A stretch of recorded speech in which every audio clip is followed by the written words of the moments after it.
thanks for all the people behind Calle Genera Festival for making it possible. So I will share my screen, and I'm quite happy to share some new works, new researches. The things I'm going to show tonight are kind of updating things from previous books and previous experiences. So I will immediately share my screen.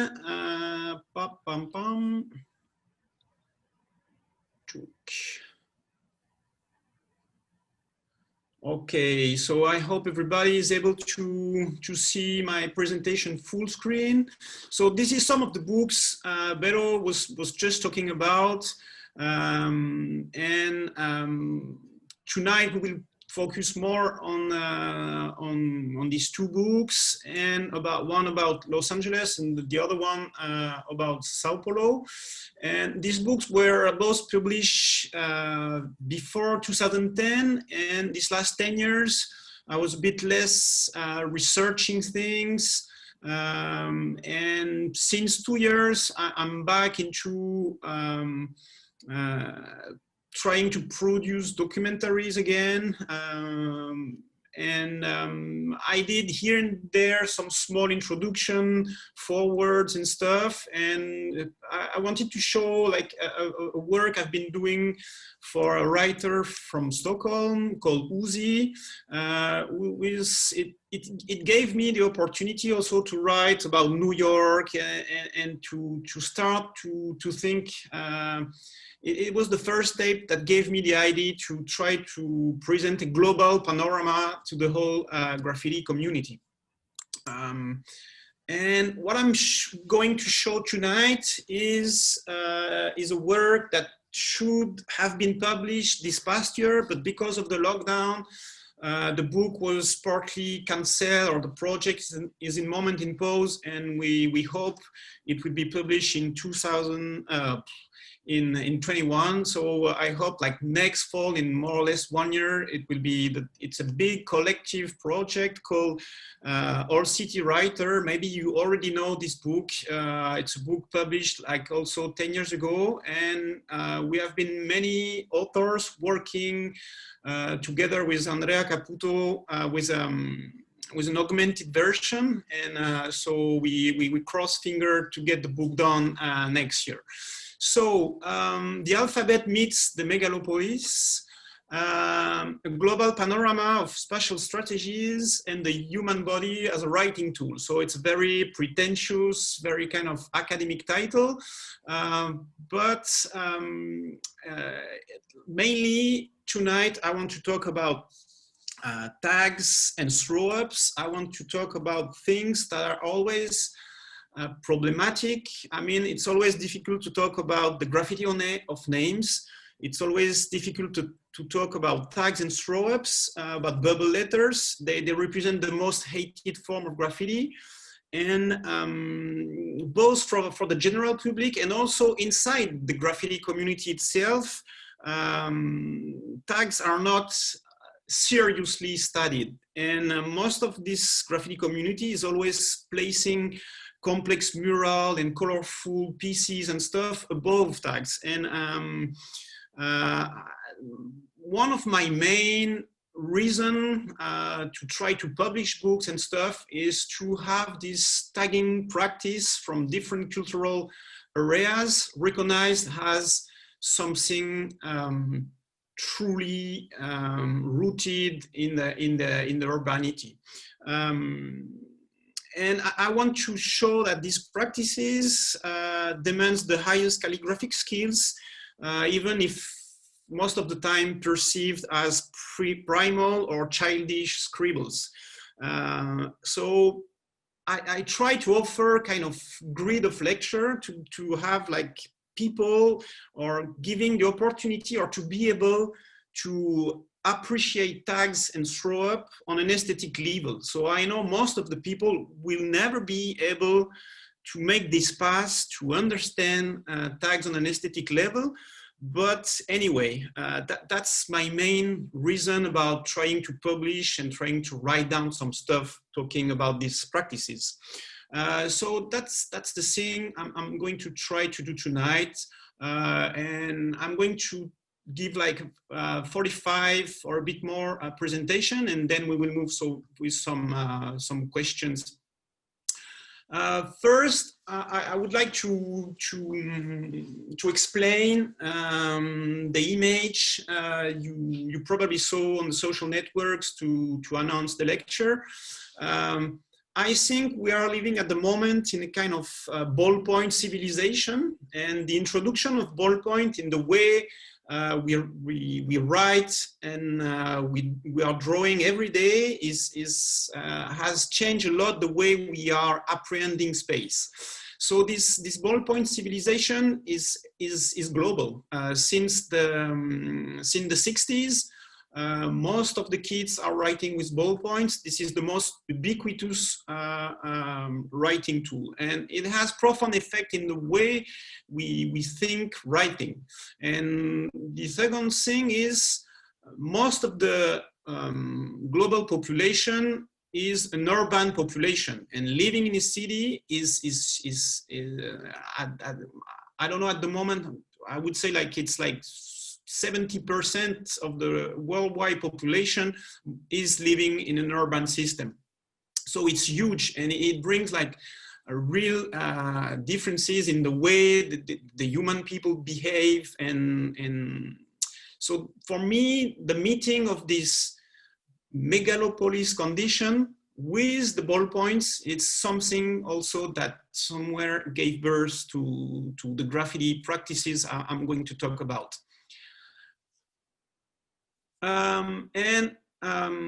Maybe you know Umberto Eco, an Italian writer, and he proposed a joke, and he told like that the big crystal was the only successful example of socialism. I mean, this tool is the only tool that is able to break every social differences.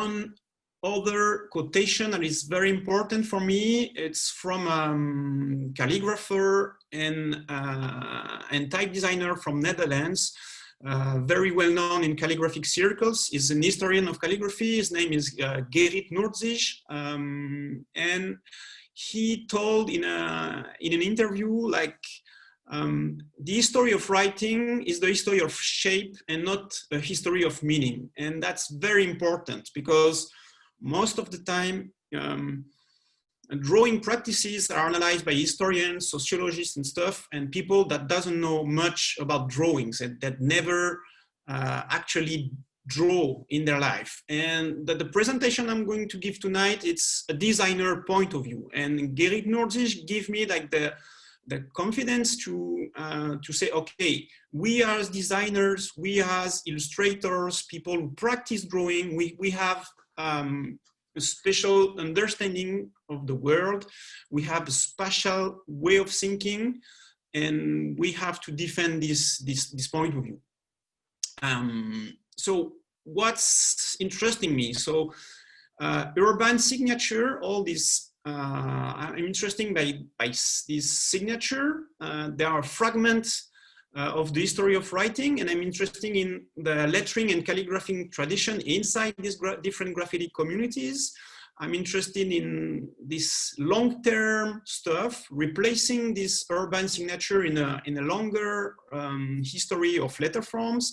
I'm interested in transmitting letter forms from a generation to a next generation. I'm interested in how Latin letter forms can have like some unexpected evolutions. And I'm interested in the way some calligraphic school appeared. And these calligraphic schools are not linked with national borders, but with big cities. And cities are more important than national borders in a way. So yes, my focus in, as you understood, like is graffiti of names, name writing in public space, to be totally precise. And the thing I'm going to present tonight is a case study about 6 important cities in the history of graffiti. So Los Angeles, New York, Philadelphia, São Paulo, Tijuana, and Monterrey. And I'm really pleased to be here tonight in an event organized by people from Monterrey, because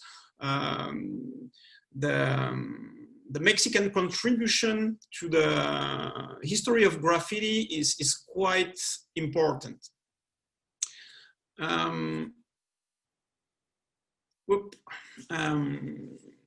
So Los Angeles, Cholo Writing, tags and throw-ups from New York, prints and wickeds from Philly, from Philadelphia, Pichassan or Pichos more simply from Sao Paulo, Trepes from Tijuana, and Apañes, Firmas, and Ganchos from Monterrey. I will start with a small timeline just to give the idea, like how important Los Angeles and Cholo Writing is and how long it is in history. I mean, it's already more than 70 or 80 years of existence. So most of the people don't realize how important the Cholo Writing from Hispanic community, Latino gangs in LA, how long their experience is, and this timeline also is trying to present the cross-pollinization. I mean, the influence. In blue, you have this New York culture of graffiti that became global, and I want to show in this timeline how the New York way of thinking letters just spread everywhere. So I'm not interested in presenting like the precise moment each movement started. I'm more interested in shapes, in the history of shapes, but it gives a clear idea that these things has already a long story, and many people are just doesn't know it that much. So let's start with Los Angeles. Los Angeles is a very specific phenomenon because it's a practice by and for the neighborhood, and we can describe it as a black letter, a Gothic letter for the suburban system from Los Angeles. I will start with like some very nice photo from Howard Gribble from the 70s. You can see many of these photos online in a very nice Flickr archive that is called the Golden Age of Gang Graffiti. It's still online on Flickr.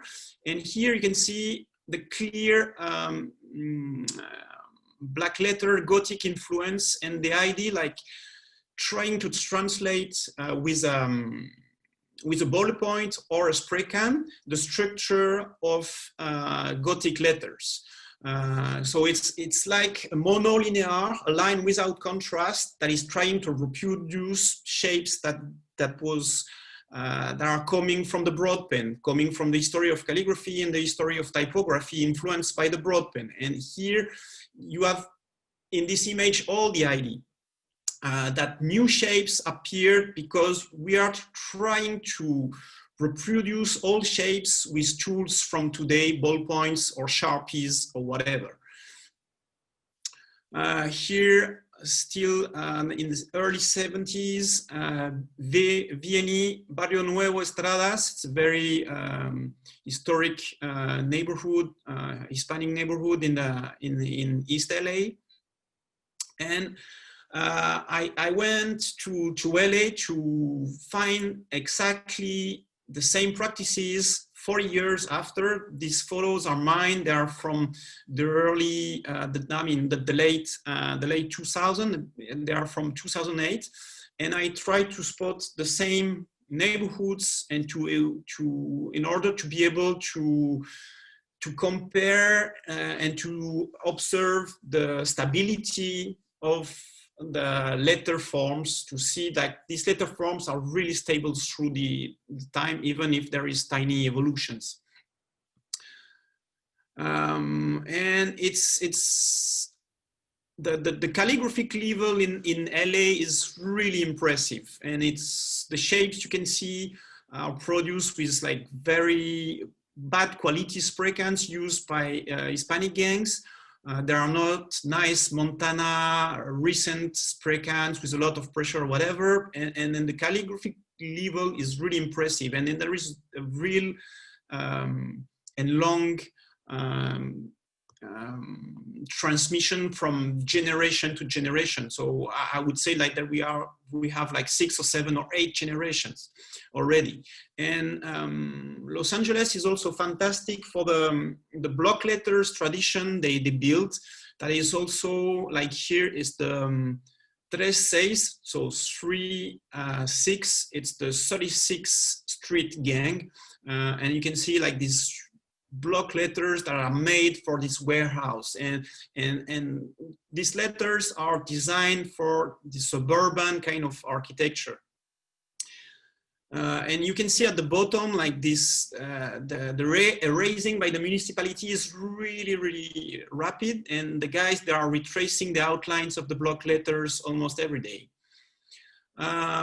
Here, sorry for the bad quality of the image, but it's a pics I found online, and it's maybe one of the best example I found to show this black letter, Gothic lettering, Gothic calligraphy influence that is a direct link.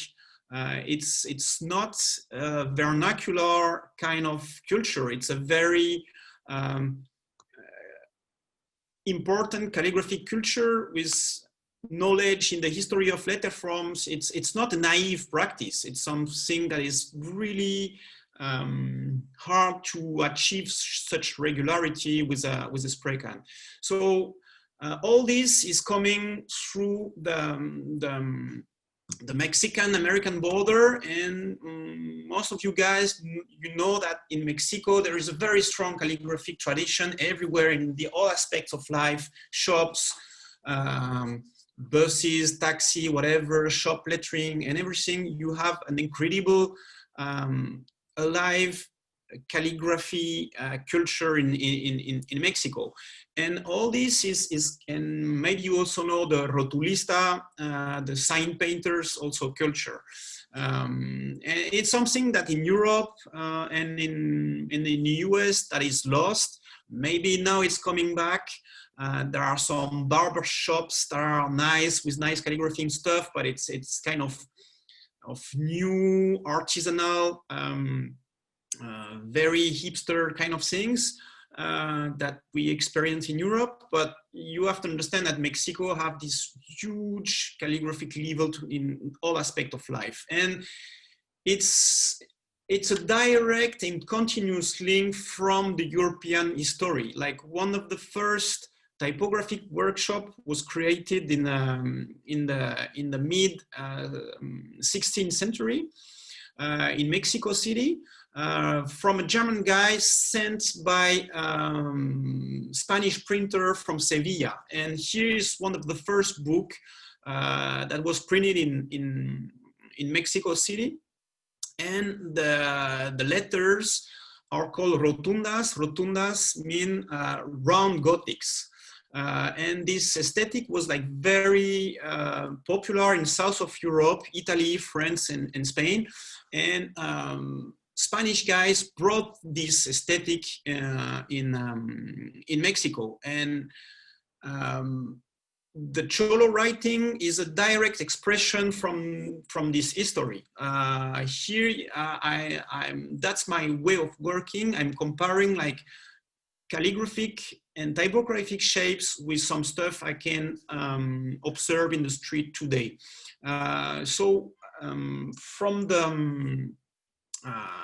From the very small brick that are letters, I can build the whole historic filiation. So here there is a very specific letters in the Cholo Writing that is called the gangster E. Every people in Los Angeles, they know that when they see this E, this letter, they know it's a gang inscription. And you can find exactly the same shapes in very old calligraphy and typography in the books, in the Catholic religious painting coming from Spain, and that is really crazy also in Mexico. So you have this ductus evolution. The ductus is the way you are writing, so how many strokes and the order of strokes you need to trace a letter. And when you take these shapes, you see that the current gangstery is a kind of cursive evolution from this. So this is my way of working. I'm trying to study the gestures, the movements, that new tools like boil points, trying to reproduce these old shapes. Here it's the change from of a gangster E that is traced with 3 strokes, then with only 2 strokes, and then with only 1 stroke. There is like this cursive evolution that is linked with the urban conditions and with also the technique coming from the spray can. So I'm studying all the letters, and here you have like very traditional Cholo letters, like the N, that is a kind of reversed N. In fact, it's not a reverse N, it's a Gothic capital that has this shape. So you can trace through the gestures, through the strokes, and through the details of shapes. You can see where the things, from where things are coming. And at the moment, everybody in the audience, nobody knows how to properly practice calligraphy, but it has also some impacts on the way you use networks and a keyboard today. We are living at the moment in these ballpoints and also a keyboard civilization. And here it's very interesting with the basic Arial font everybody has on a computer. Writing, changing only 2 letters gives a totally different texture and a different identity to the way you present yourself writing on a blog. So here it's a blog where many gang members, they are fighting, insulting each other. And so you just use this reverse E, and you change the I for the 1, you give it a more calligraphic aspect, and that's it. So to say you are from Mexico, to say you are part of an Hispanic gang, you just change 2 letters with your keyboards, and you change the whole structure of the Latin language. So that's the texture it's producing. You also have this double K. That means that you have like beef and fight with the creeps. You are a creep killer, and that there is many hidden stuff in the way people are using typography every day on a keyboard. So that's all the signs that change and that gives a very specific identity. So this idea about texture is very important. I will explain. I will jump to New York. New York is very important because it's the kind of, this is the center of everything. This is the epicenter of globalization of graffiti, the worldwide spreading from the movies, and we are all Americans in a way because we have been all fed by the American soft powers through the movies and TV soaps and so on. So here it's a kind of stereotype image of New York, and you have this vertical tag from Beaver, a very hardcore bomber, one of the New York legend, very interesting vertical composition with ligature, I mean, connection of letters vertically, which is something, an aesthetic aspect that you only find in graffiti. And New York gives to the world a kind of aesthetic dogma. So New York stabilized itself in mixing uppercase and lowercase at the same level, and you have this idea about writing your names as fast as possible as a continuous loop. And this idea about writing with a continuous loop is coming from the ballpoint and from the Sharpies or the felt pen round tip markers. So there is this kind of strict efficiency in lettering, writing as fast as possible to have a kind of as fluent as possible gesture, and trying to write your name in one line, in one continuous loop. And the other very important thing that New York gave to the world, that's the throw up. The throw up that are bubble letters that are defined only by their outlines. And this is maybe one of the purest expression about this idea about street efficiency. It's writing your name as big as possible with as less paint as possible and to cover the biggest surface possible. And this is highly functional. It's based on the simplest gesture that the body can produce. And of course, the important fact in New York is that New York writers transform the subway as a communication system. They moved all city, they invade as teenager the whole space of the city. It has nothing to do with Los Angeles. Los Angeles is a kind of territorial neighborhood way of thinking, and New York is just exploding all barriers and goes all 5 boroughs, all 5 big urban area of New York.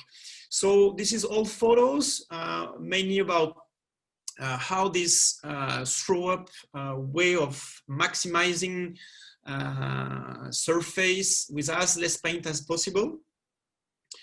And this was like the basis for the global spreading of the movement, like the tags and the throw ups was like, and the first place that was hit was Europe. I will show like very quickly some early images from Paris. This is Paris subway, first class wagons. It's not existing anymore, these wagons.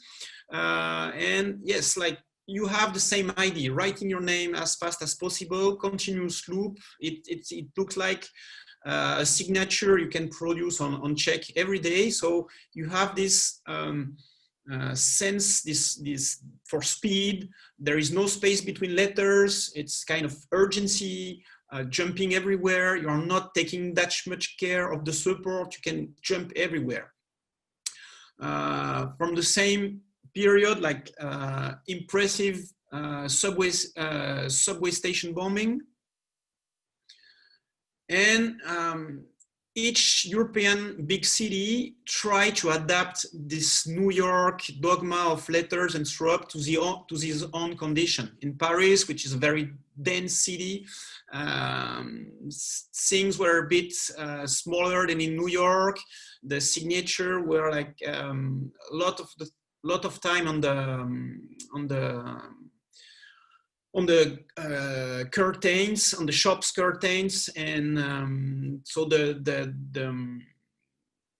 scale of the signature is a bit smaller, and you have to imagine that in France, like historical preservation is kind of national sport. It was a huge shock for the people to have this in a nice street of Paris.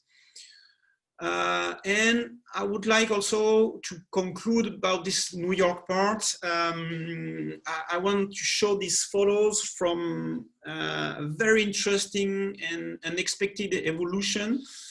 Some guys in China are trying to translate the New York signature, street signature tradition into the kanji signs. And it gives very impressive results. Here you can see like artisanal garden sprays with China ink. on shop curtains. Huge fat cap tags by the highways, and it's one of the most interesting things I've been able to observe recently. I wasn't there. Everything is my observation is now more online, but it's one of the most exciting things at the moment. The way Chinese guys with their so long and so deep calligraphic tradition will be able to take this idea about writing your name with one loop. And also they are adapting the stroke tradition to the kanji signs. It's also a very, very exciting evolution at the moment. It's a quite recent phenomenon that is practiced by only a few writers, but this is some of the stuff I'm really looking forward at the moment. Other example. Also, an important city that is forgotten, it's Philadelphia. Philadelphia, prints and wikits. Prints means single tags and wikits are the complex ones. Philadelphia is very interesting in terms of calligraphic dexterity. The level of calligraphic dexterity is impressive, and Philadelphia, a bit like Paris, is one of the only cities where the tags are more important than the PCs and the complex, colorful productions. And Philadelphia is if you're not mastering properly prints and wikits, you cannot get up into this very specific scene, and Philadelphia must be praised for that. So it's this scene was quite forgotten. It's underrated and underexposed because New York gets all the lights from the books, from the movies, from the TV series, and everything. So a few examples of what they call like the tall hand. It's kind of condensed way of writing. Here, one of the old city, Philadelphia King from North Philly, Cadism, and more recent inscription. So you have this tall hand, like very condensed letter forms. Same idea about writing your names as a almost continuous loops, and you have this a lot of swing, a lot of expressivity, many connection and ligatures between letters, very impressive. Here a few examples of important city bombers in Philadelphia. And at the moment, the ongoing evolution is really interesting because, like everywhere else in the world, like Philadelphia received like recent and brand new spray cans with higher pressure that permits much more effect, that permits to cover surfaces much more quicker. And I think like this high pressure new spray can are very adapted to the Philadelphia context. Here is one of the nicest example. It's Karma, a female writer, one of the nicest and cleanest hand in Philly.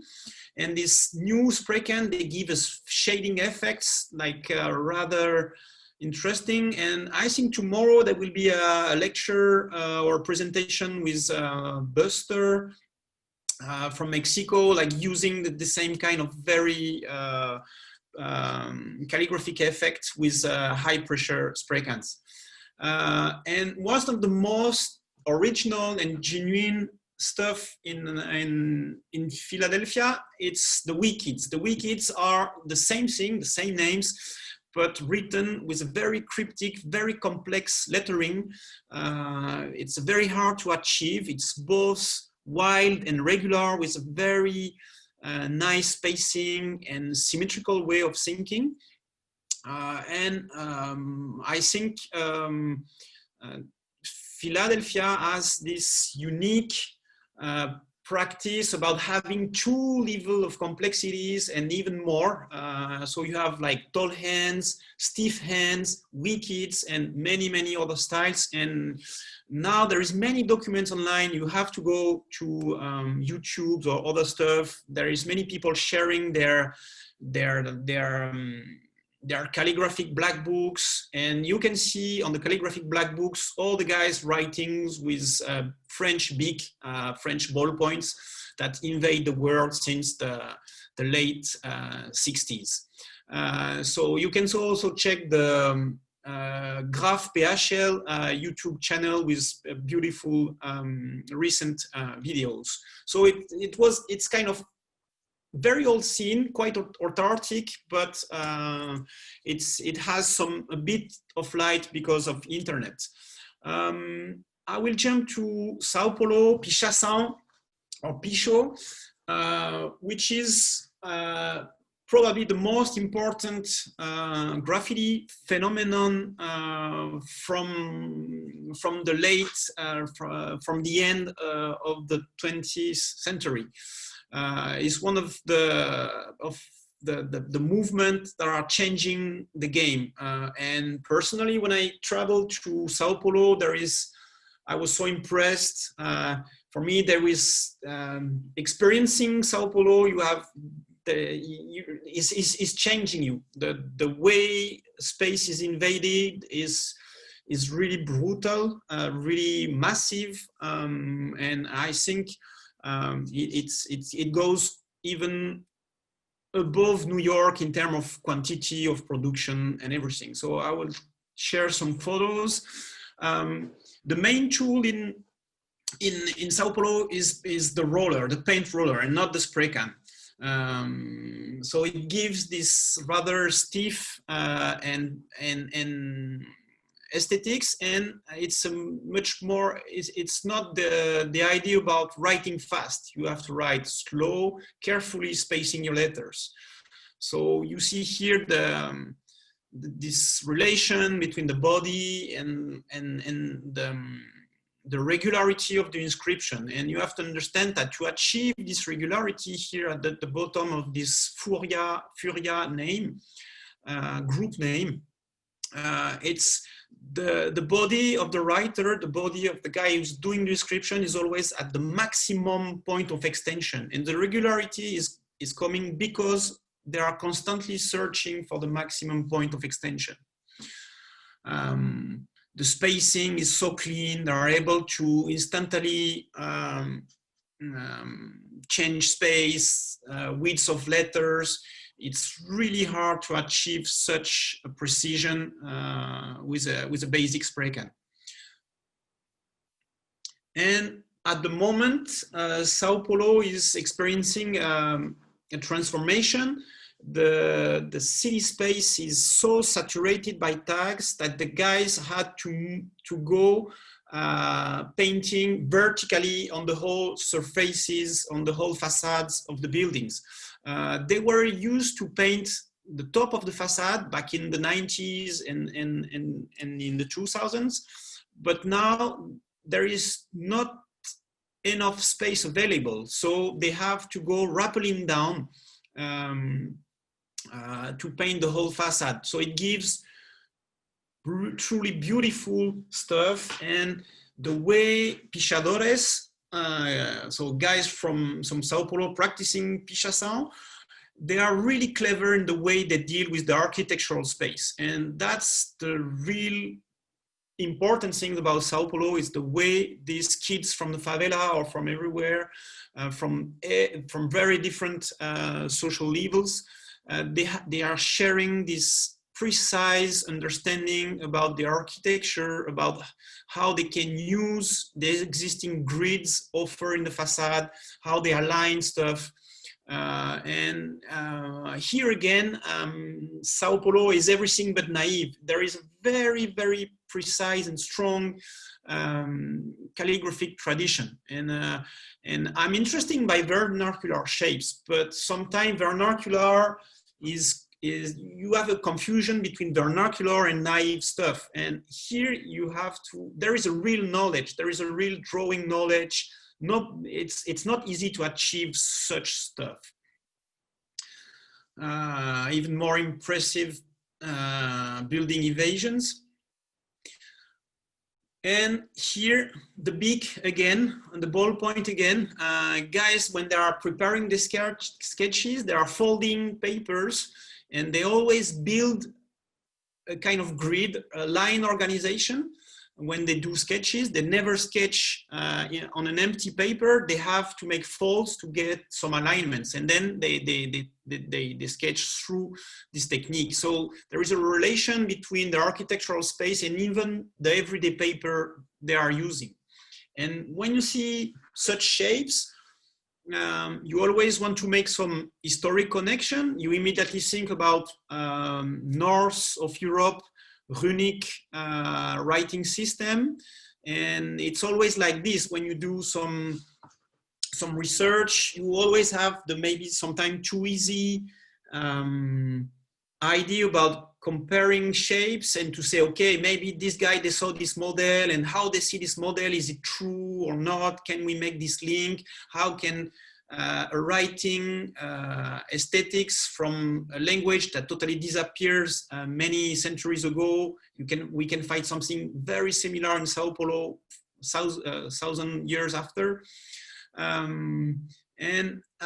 Also you are comparing with here comparing shapes with some Gothic letters, and you can see that maybe the connection is more with Gothic letters than runic shapes. So here it's a E again from a Gothic font, and you can see how the people they try to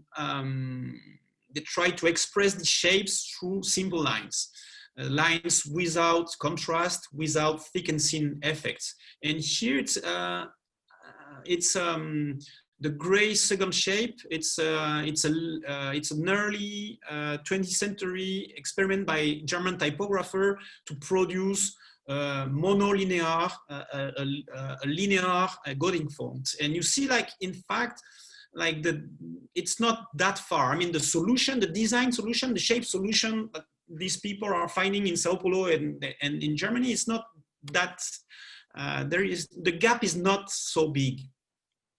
So the idea is to say that Pichação is a kind of mix about runic system, Gothic fonts, and also the Roman habits in writing in all caps, in all capitals, because when you practice Gothic calligraphy, you know that you never write words with only capitals. You always use mix. There is no capital titling in Gothic. So you have this Roman habits about writing with caps, and then you go inside other aesthetics to copy paste some shapes. And the link is not continuous like in LA. It's something different that came from the record sleeve of the 70s and the 80s. So here is Led Zeppelin physical graffiti. So here you can when you see such record cover, you can see São Paulo in a way as a realization, as the extension of this record sleeve. And this is even more impressive. You have this Def Leppard kind of runic lettering logo. You have this target that is focused on a boring international architecture kind of office building. And this is an album from Def Leppard called Pyromania. And when I did some interview with Pichadores, they all say our influence is coming from Gothic and runic fonts that we observe in heavy metal record sleeves from that period. And also you have to understand in São Paulo, you have very strong punk band culture. Here it's Ratos de Porã, one of the most famous punk band in Brazil. And you have already this aesthetic about writing letters with a paint roller and not with a spray can. So that there is like many many cross-pollination from shapes, from different cultural areas.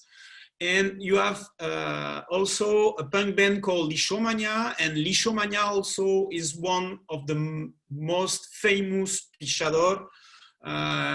He's rather an old guy now, but he's still very active. You can check his Instagram account. He did some visits to New York and stuff, and he really bombed the whole place. And Lixomania is a very important person in São Paulo that keep the things alive for many years. So you can see like that there is many connection between this music communities, punk culture, etc., etc. Okay, now we move to Mexico. Tijuana trepes, the lowest winds. The trepes means to climb in Spanish, to climb, just to climb on a trepar is climbing. And in a way, it's a kind of variation about the idea about painting your names from the rooftop. It's kind of alternative to São Paulo. São Paulo was one of the only place where you can see like rooftop inscriptions. And the trepes is a kind of different kind of response, and that find another formal solution to paint when your body is hanging out from the roof. So there are very interesting things because they can write both direction, from left to right and from right to left. They are writing in both direction, like in old Greeks stone inscription. It's called boustrophéidon. Boustrophéidon was the way to write in both sides. So it's a very impressive invasion of the cities. It was happening in the mid 90s, and so there was like a big boom, a big explosion in the mid 90s and late 90s. I don't know exactly how the things are going in Tijuana at the moment, but it's very interesting in the way you have this letter slant, this angle that is linked to the position of the body. And here you can see like the body, the engagement you need to produce in relation with the urban context. It's a very dangerous practice. And you can see here a guy writing from right to left. So I have no explication, and I hope that maybe some of you in the audience tonight can explain me later why the guys are, maybe it's cryptic reason or just aesthetic, I don't know. I'm not able to produce an explanation, but I hope to get in touch with some guys to explain me this reason. Then we will move to Monterrey, the home of Calle Genera Festival. And I will try to talk briefly about firmas and ganchos. Firmas just means signature. I was talking about urban signatures at the beginning of my presentation. So that is firmas. And ganchos means hooks in English. And ganchos is a very impressive practice about producing monograms, kind of a very extended logotype that are stretched to the maximum. So a bit like in LA, this practice is really adapted to its surroundings. It's a suburban way of thinking the letter form, I would say. It's made for the big warehouse and very horizontal development you can find also in highways and motorways and big concrete structure and all that. So here an example of firmas, very cryptic. So most of the time it's just one letter with a very stylized, and they are looking like animals, like bats, or they try to produce very symmetrical things. So most of the time it's a one letter stuff, It's the first name, the first letter of the name, and then you have the classical group, the classical name of the crew. Here it's FXP, so it's like very important crew in Monterrey, Fox Power. Other example of firmas, and you have to understand there is a previous phenomenon. Before firmas, there is something called apañes. Apañes are like more simple, rounder signatures. That was like the first and the early stuff for Monterrey. And then apañes, from apañes we move to firmas, and from firmas we move to ganchos. So there are three names that more or less are corresponding to a chronological evolution of the local hand style. Adan, very famous writer in Monterrey. Here, I was talking about this very suburban way of thinking inscription. And what's very impressive, everybody has to check the Ganchos video on YouTube. People are literally running while tracing the inscriptions. You have here, I think it's a 2 letters crew name or maybe individual name. I don't know, because it's very hard to decipher. But you have this guy like running on both sides. You have a central part of the inscription.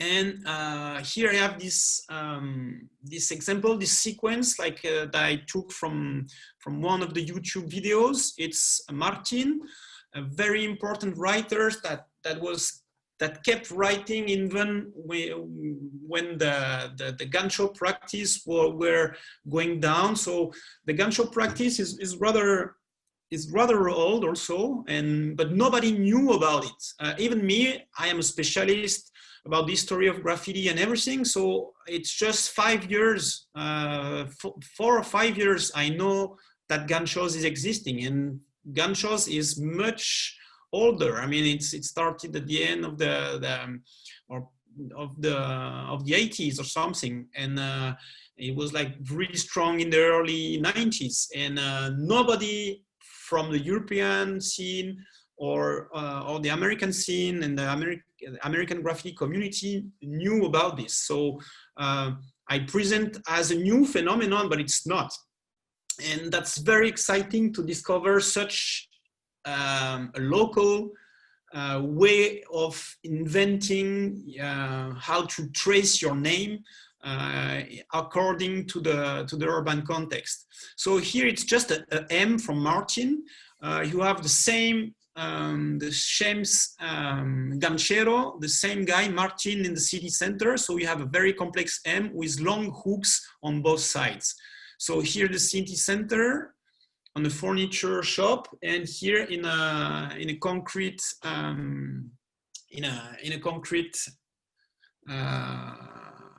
highway. And what's interesting also in Monterrey, like people practicing ganchos and firmas, they are conscious that their graffiti is a true local thing, and they at some point there were like some graffiti wars between guys practicing New York kind of graffiti and gancheros. And the gancheros were considering people or the American kind of graffiti as a mere copy, as a washout copy from stuff that the Yankees were doing.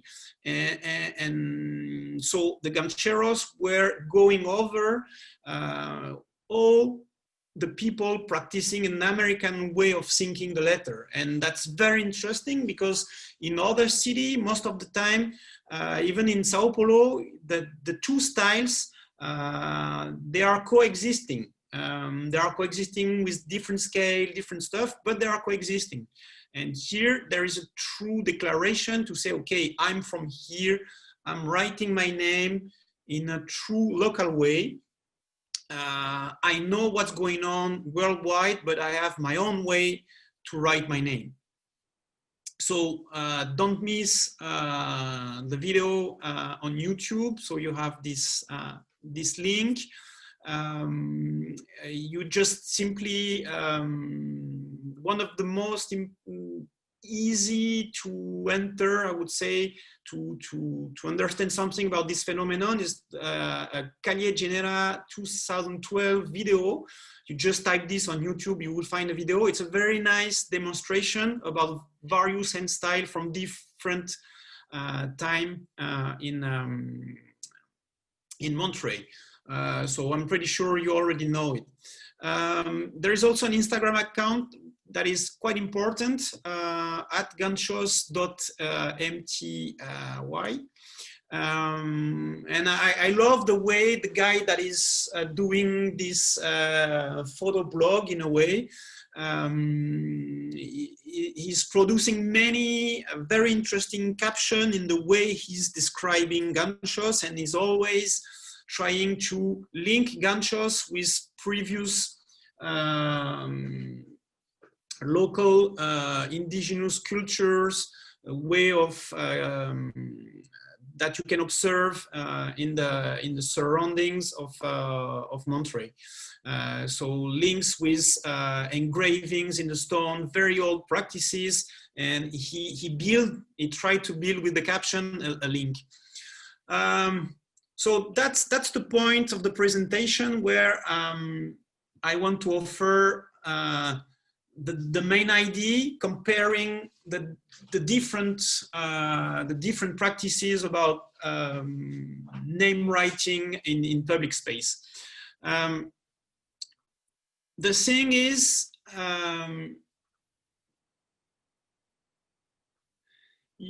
what's very interesting, I try to produce this illustration to explain that even if the graffiti of name, it's a very individual practice, you have the emergence of a collective identity in lettering in each big city.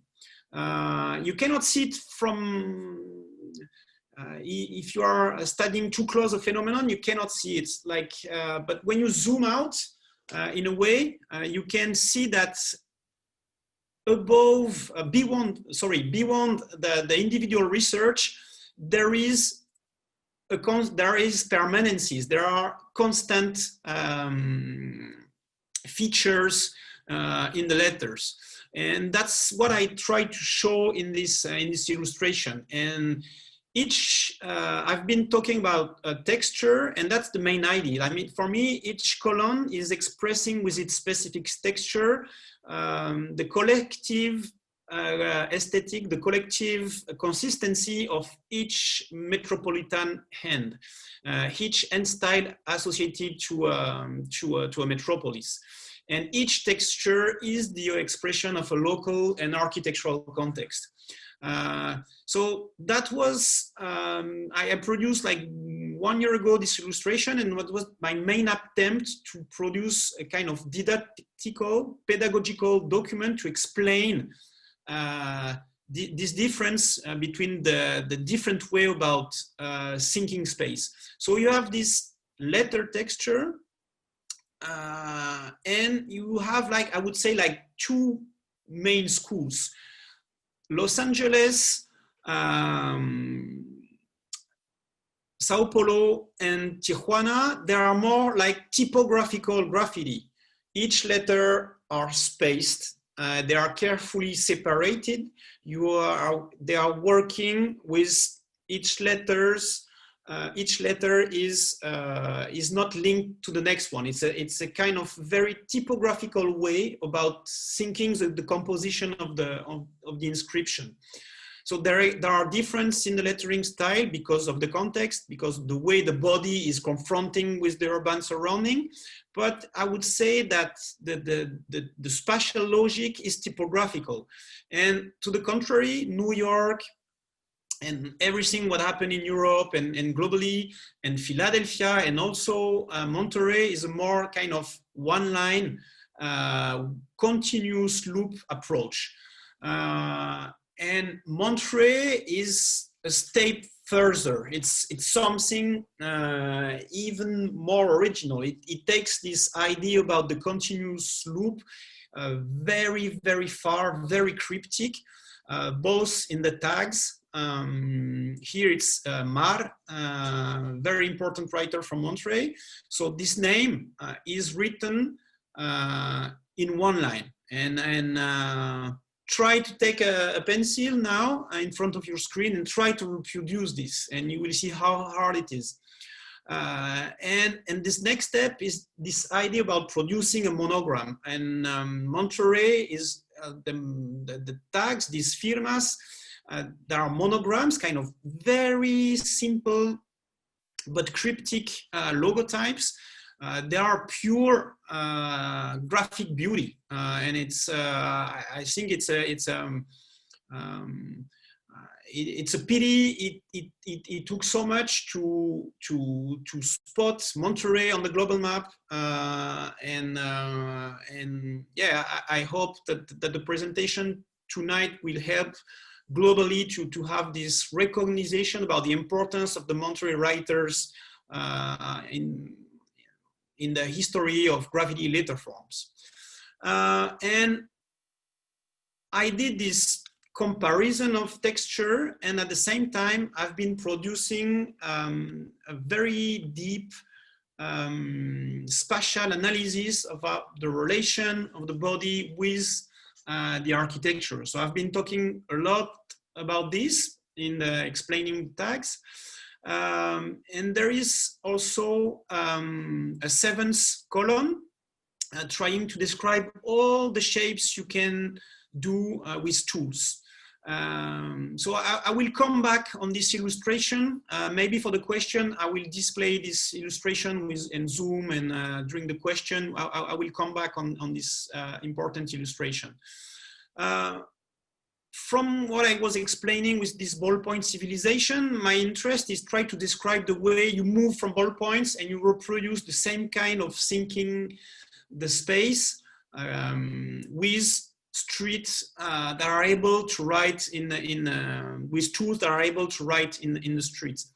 So the spray can, the roller, but the spray can is the main stuff, and the whole different kind of street markers also that are very important in the graffiti culture.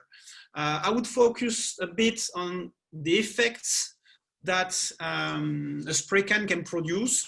It can both produce monolinear lines without contrast, continuous line, more or less thick, and you can also produce contrast. It's a specific contrast it's more linked with the upper and bottom parts of the letters, but spray can do produce contrast.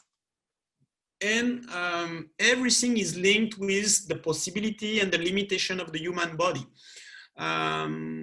Here you can see Philadelphia with this easy stuff that is easy to trace, from maximum extension to I would say like the knee, some that you reach without bending the knee, just putting your arm down, and these top to bottom tags where you have to bend your knees and stuff. Same thing about New York, how the human body relates with the surface of a car, of a subway car. And you can see it gives a different size, what we call window down pieces or panel pieces, and top to bottom, or even wall cars. So it's just the expression of the human body in relation with this surface. So I try to produce a spatial analysis only describing by drawing. And in fact, one of my goals is in a way to educate the graffiti community, because I know I produce long and boring text and trying to explain everything. And I think it's much more effective through drawings. And in a way, these analytical drawings are a disguised graffiti manual in a way. Here it's São Paulo, the way people are painting letters and climbing on the shoulder of each other from the rooftop, from the windows, and how the letter is relating with the architectural context. And now we have this rappelling down technique. Everybody should watch the Rappel Urbano video from SP Vandalismo. Very nice video showing the engagement about guys jumping from the sky with very poor ropes, with an equipment really archaic, and the way they are engaging their own security and life in producing this. Tijuana, the slant of letters linked with the body, and the different stratus, or the different different stairs of letters in relation with the way how far the body can reach the bottom parts of the facade. And here, to finish, it's the ganchos. The way you have a monogram composed of 1 or 2 letters, and then you stretch it. Quickly, I would like to focus on an idea I've been presenting at the beginning, the idea about metropolitan-based visual identity, because I think this practice, you can make a relation with graphic design world and this idea about visual identity. What's very interesting in graffiti, that's the visual identity is emerging from the bottom, is emerging from the urban tissues itself. It's not a top to bottom decision. You don't have a designer at the top that decide and then people are just applying things. It's something that emerge from the base itself and gives and build an identity. So I would like to show in Los Angeles, like from Cholo Writing, that is a very strict community practice, how it moved to other social groups and how Cholo Writing became a global marker to identify Los Angeles. So from a kind of local texture to worldwide recognition. So here you have the first music record sleeve using Cholo Writing. It's the Rank Strangers. It's from 77, I think. And it's the first time people that are not from the community are using these shapes. So the record sleeve is made by Rick Griffin. You maybe know Rick Griffin for his psychedelic posters and all that. You have to check Rick Griffin work. It's really amazing. And Rick Griffin with the singer of The Rank Stranger just drove in the LA suburbs and just sketch from the gang graffiti these things. So it was the first time a music band to say, okay, I'm not from New York. I'm not the Velvet Underground from New York. We are a progressive rock band from LA. We are not from New York. How we will say, just with our name, that we are not from New York. And I think it's a very clever and very skilled copy of Mexican gangs inscription. Back of the record, maybe something like all the kind of cross stuff between heavy metal, punk bands, Suicidal Tendencies, a very famous band from LA, and to present themselves as bad guys and to play a bit with the hot images of V-Nice, the gangs and stuff. They used a lot the gangs aesthetic with the bandanas, with the Cholo Writing, and Suicidal Tendencies used a lot this writing aesthetics to say we are from LA, we are the bad guys and everything. And maybe more important also, it's Dogtown. It's a true gang from a very poor part of LA that is more in the east, I think, and there were a dog pound in this area, so it's called Dogtown. And it has nothing to do with Dogtown, what we know about skaters, and maybe you saw the movie about the origin, about the Dogtown skates and stuff, but they just bite the name and they bite the aesthetic. and you have this very old skateboard advertising from Dogtown Skates, which is just a pure borrowings from the Mexican community. And what's interesting, even bigger marks that everybody knows about, like Bones and Powell Peralta, they just do the same. They just copy the same aesthetic. So all the kids worldwide now that skating is becoming, how to say, an Olympic Games, which is a crazy thing. You have all these brands build themselves as Californian brands, and they are part of the American soft power. The skate is part of the American soft power, and they took this Mexican writing aesthetics, and they to present themselves as Los Angelanos. I'm close to the end. I'm a bit longer, but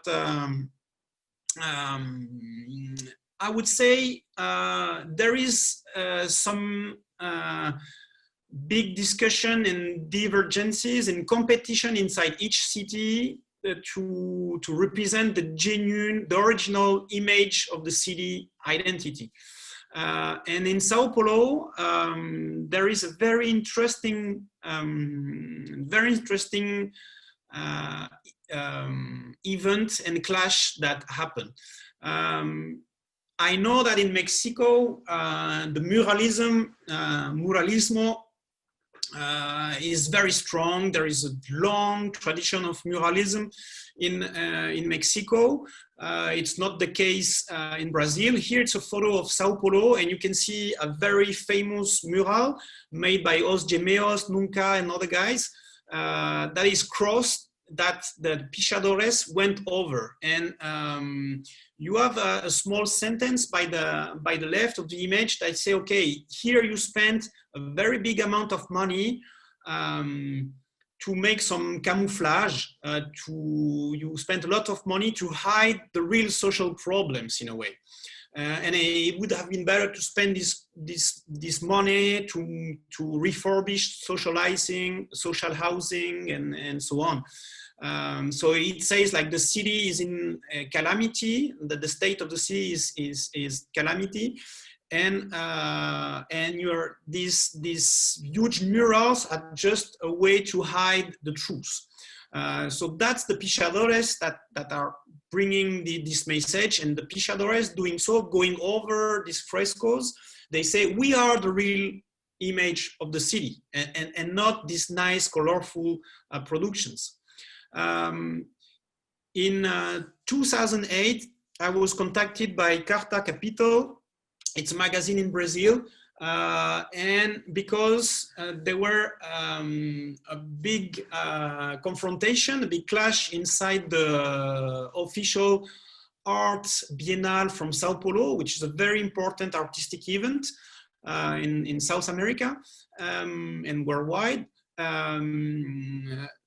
Many so-called street artists from the Sao Paulo scene were invited in the Biennale. But the pichadores say, okay, the real guys of the city are not these fake street artists. We are the real people.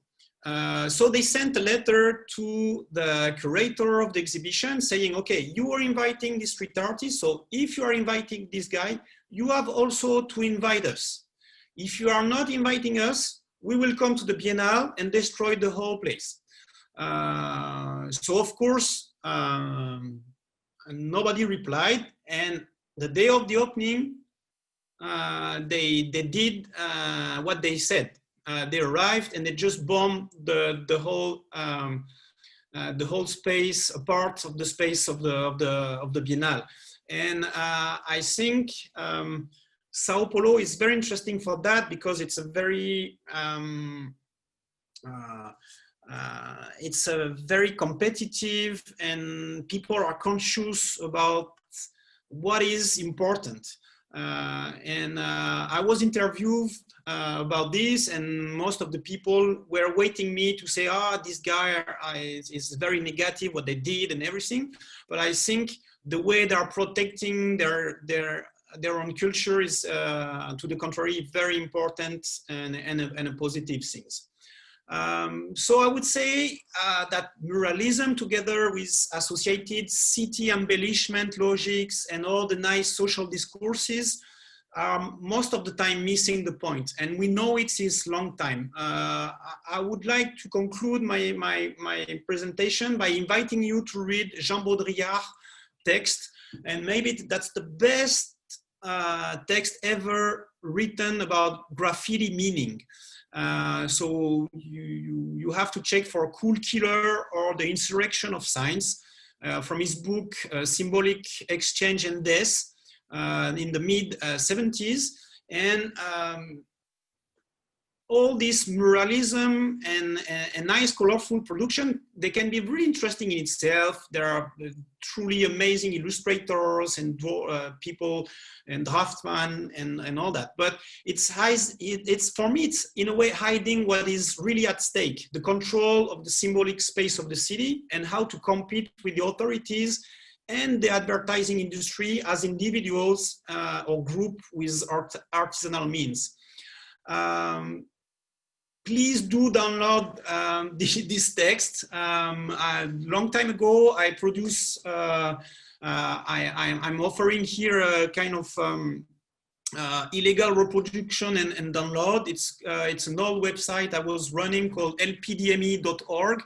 And on this, you will find both original French version of the text of Jean Baudrillard, a French philosopher, and the English version. So Jean Baudrillard was visiting New York in the early 70s, and he produced some thoughts about the meaning of graffiti, describing tags as empty signifiers, and because there are empty signs in terms of meaning, they are truly revolutionary. So I'm not a philosopher, I won't go much into this, but please, it's kind of popular education. Please download this document.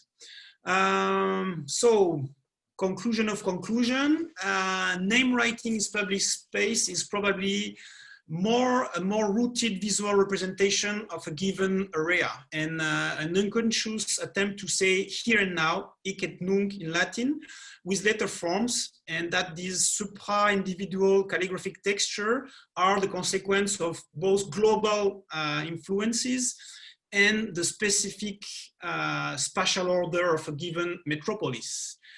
Okay, guys, thank you.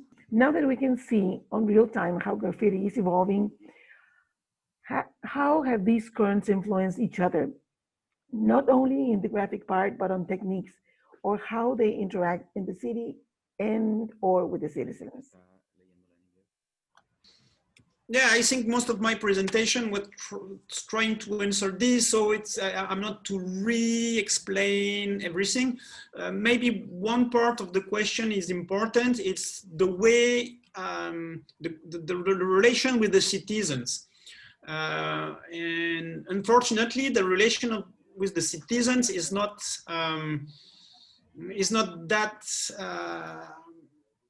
that clear, because most of these phenomena, they are hermetic communications between groups, between hermetic groups. You have like groups that knows about the culture of graffiti of names, and mainly most of the writers, they are just talking to other writers. They are not talking to a general audience. They are using the metropolis playground in its entirety, but mainly to express to other writers, to other graffiti writers. So I would be like very like talking about the relation with the citizens is something. It's something very hard, because at the base, like the citizen, the everyday citizen is not the main goal. Okay, yes, important point, because with Instagram and other stuff, it's like this. Graffiti is more produced for the photo than for the place itself. So it's a big problem at the moment in the graffiti community, and some people start to move out from the social networks. But it's true that social networks are very powerful tool for everybody with a visual background and visual interests. Even for me, I'm using a lot of social media to make some researches on stuff that is going on the street. But I would I would say at the moment that the New York dogma, the New York way of producing inscription is still number one if you think in terms of globally.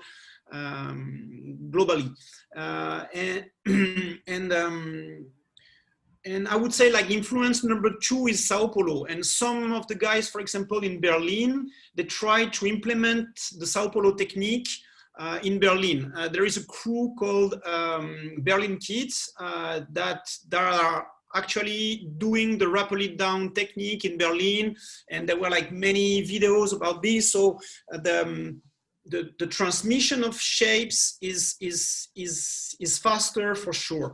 But New York is still number one as a reference. And some years ago, I had the feeling that it was like that the graffiti was a bit stuck, was in a rut. I mean, it was, you had the feeling that New York was an impossible point. It was impossible to go beyond New York. And I think social networks permit to show globally that New York is not the only answer. So I think it will take time that people, because first, internet is going to reinforce the New York aesthetic. It will reinforce the New York dogma because they are producing more images. But I would say that at a moment, we are living in a moment that the cross-pollination between different cities is stronger. And I hope my hope doing this presentation is trying to that every graffiti writer, every city would be able to create a local school. We need as much different answers as possible. And I hope social networks will be helpful for that. So I would say that first, internet is reinforcing the New York stuff, but at the moment, New York is blurring away and there is many other sources. So for me, that's why also I've been showing the Chinese, the connection between New York tags seen from a Chinese point of view. This kind of thing for me are very interesting. But it's true that social network can bring homogenization. No. But I'm pretty optimistic about the way that it will open the aesthetic possibilities. I'm the first architect who agree with invading buildings. I'm not agreeing. I mean, I'm just observing practices. And maybe I forgot this point. I mean, the illegality of these practices is very important in producing formal innovation. And most of this innovation is bring by speed of writing and the way you deal with the architectural space. And because it's illegal, we can observe original aesthetic answer. So illegality is essential in the emergence of new aesthetics in this practice. So I'm not agree or disagree or whatever. I'm just trying to remove the illegal side of it and try to see if these shapes are clever. Do these shapes are clever in the way they are relating with space, and they are very clever. I mean, for me, São Paulo is a tremendous example. You have like 12 years old kids from the favela that are much more clever designer than most of the graphic designer I know in Europe. The way they are able with so few means to invade so big surfaces in terms of spatial intelligence is very important. So illegality is needed,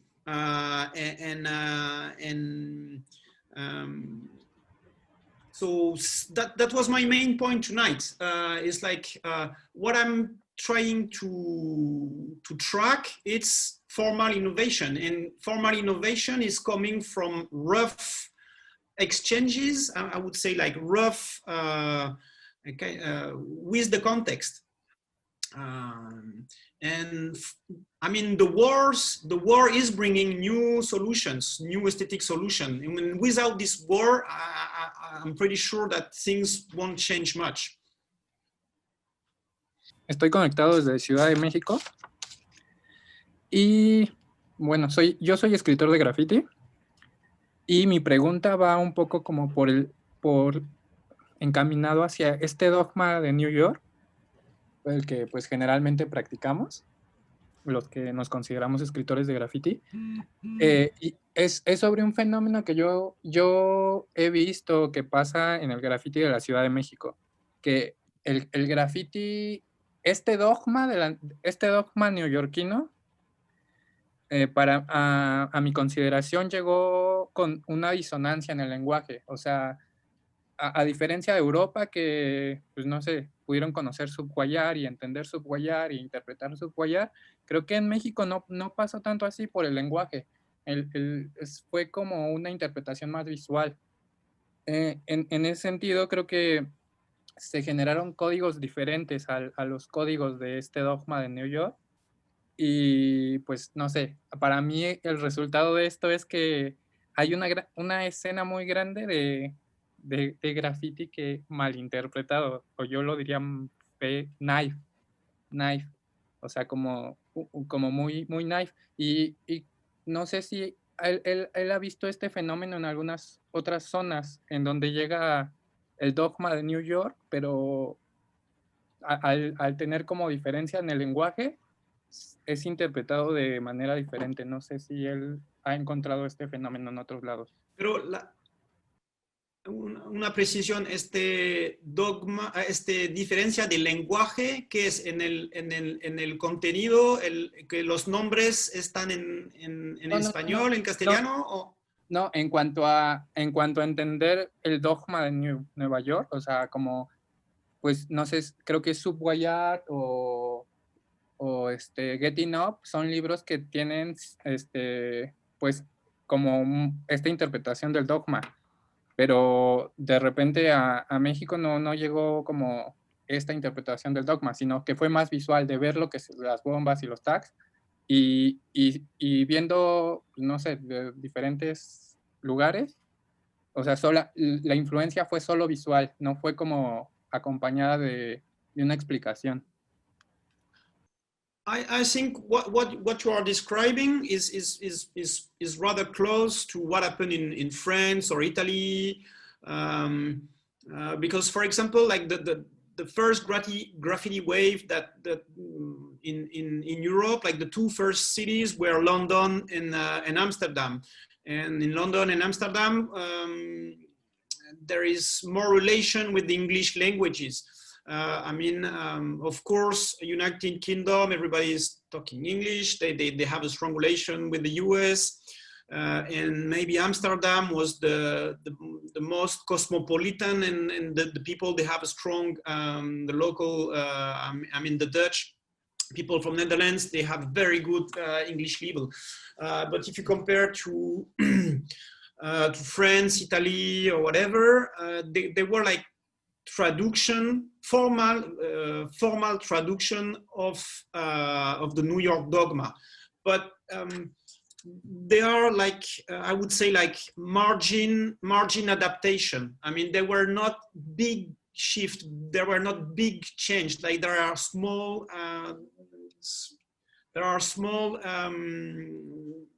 differences, but the idea about having a contour and then an outline,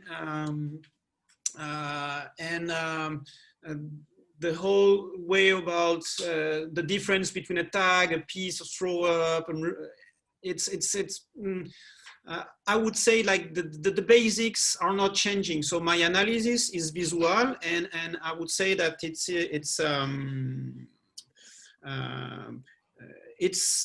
the formal adaptation is just at the margin.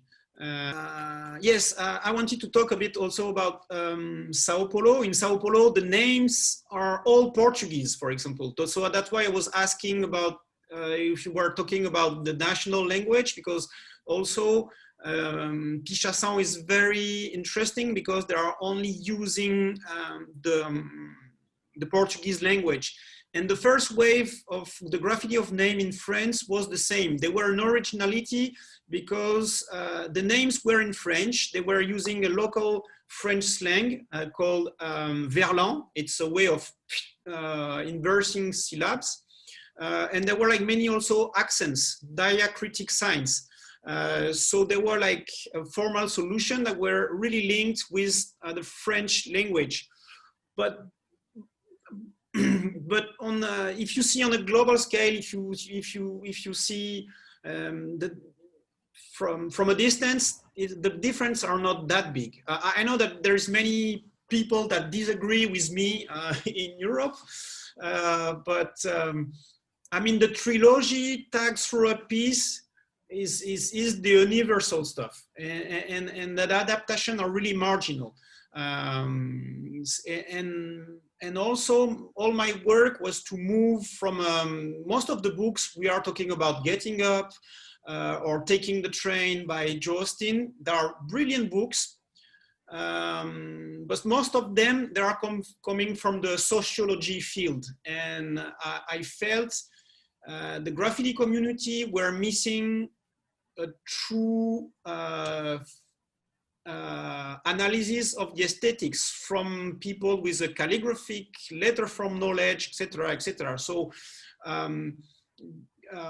getting up, taking the train, and all the very good books, for me they're interesting, but they are missing the point because they are not talking about the shapes, and the shapes, they were just the kids copying the image through Subway Arts or through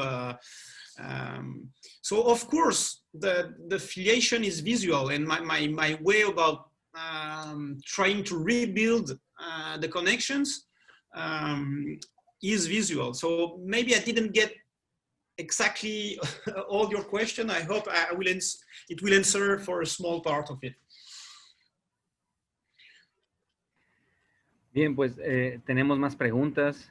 Hay algunas preguntas en el chat que están en inglés. Puedo intentar leerlas en español para que le traduzca a François. Que si piensas que, ¿de qué manera piensas que el tag chino puede... The Chinese tags? Ah, sí, bueno. Sí, que ¿cuál crees que es la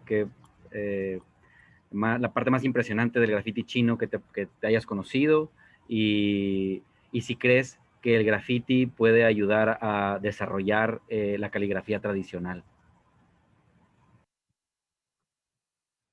The thing is, I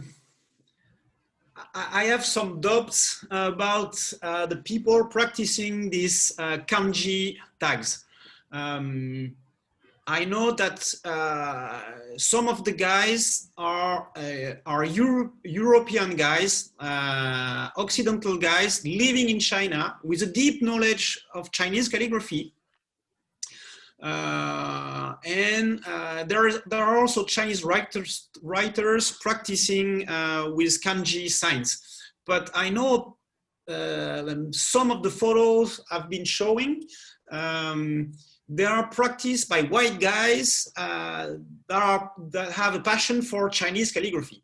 So it's kind of strange. I'm not sure. I don't have enough information, but personally, I was hoping a lot about how Asia will react to the history of graffiti of names. For me, for example, if you look at Japan, Japan also with a very strong calligraphic tradition, the graffiti scene in Japan is really deceptive. It's really a copy of the American way of thinking letters. It's very New York. All the guys, they're behaving like b-boys in the middle of their Japanese countryside, and it's kind of a transcultural strange thing.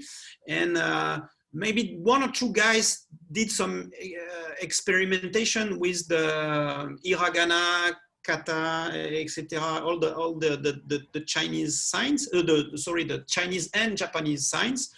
But I was hoping a lot. I was waiting a lot to see how things could evolve. All the formal innovation I was waiting from Asia, and it's quite recent that guys from China are doing this, because even the Chinese writer themselves, they wanted to be part of a global graffiti community, and to be part of this global community, they had to use Latin letters.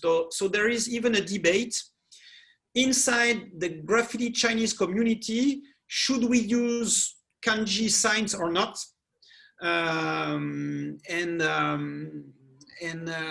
There is very few Chinese writers using kanji signs. I didn't mention their name, but all this work I've been presenting tonight, I hope to be published. So I've been listing all the names of the people doing this, but